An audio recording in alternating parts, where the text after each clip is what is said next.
Welcome back to another episode of the Casey Campbell podcast. Casey Campbell with you, of course. Pleased to be joined by Marcello Vitti of Dearborn Divine Child Football. How's it going? Going good. Thanks for having me. All right. Well, so I know that the season ended for you guys on Friday against Harper Woods. Obviously, not the way you wanted it to end, but still a pretty good year for you guys this year. Yep. It was a productive season. Tough loss against Harper Woods. They're a really good team and probably a state championship contender team. I mean, obviously they did with. I mean, this is the team that did win the state championship in D4 last year. But really kind of looking back on on your year, I'm not sure how much you've had. I don't know if you've had a chance to reflect back on the year. If you did, what were some of the things that you kind of took away? This year, we came in. We knew we were going to be a young team. So it was pretty much about getting some guys in early in the season to develop, and a lot of the younger guys took off in the season. Led by me and the senior class. So everybody did a great job with that. I mean, it was tough that we got matched up with Harper Woods, the defending state champs, but I think it's a positive experience that we played them for future years, especially next year, being my senior year, just to see how they play and be ready for next year. Yeah.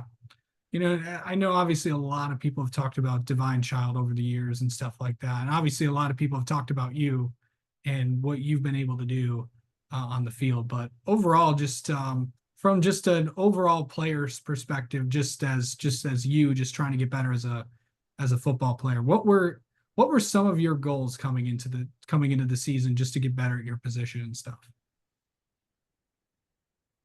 So some of my goals I pretty much met. Some of the team goals we didn't.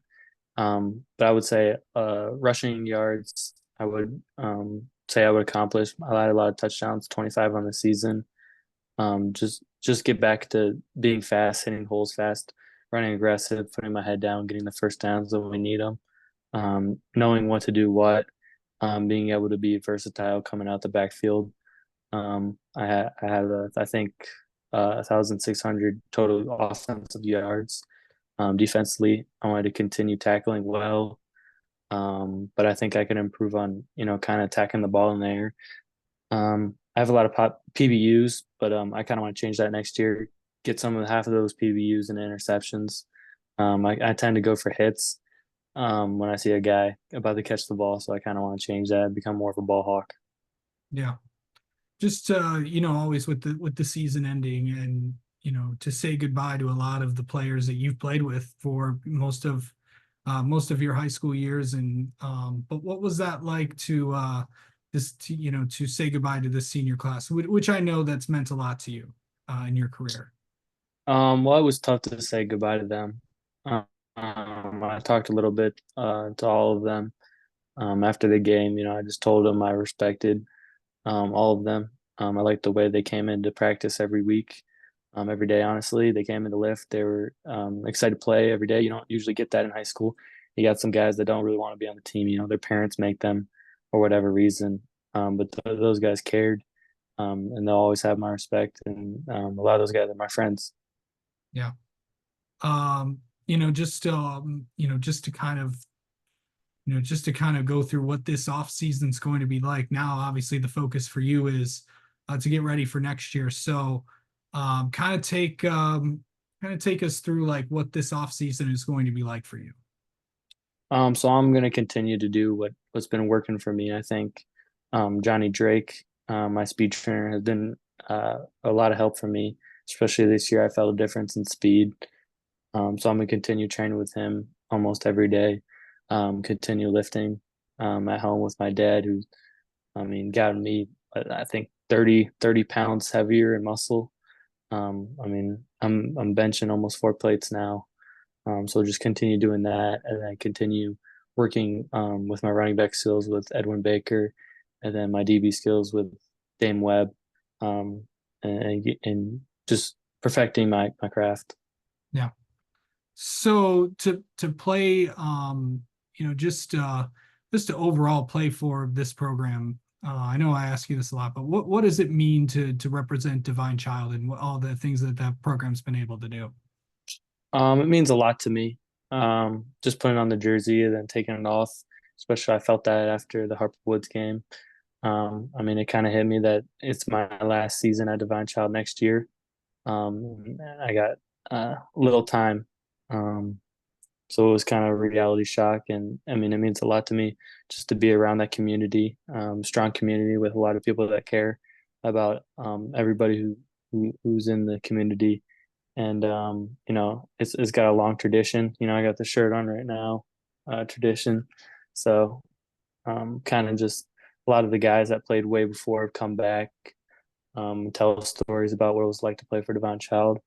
And we've been doing a good job of getting back to what DC is, making it I think three times in the playoffs for DC, which hasn't been done in a long time. Yeah.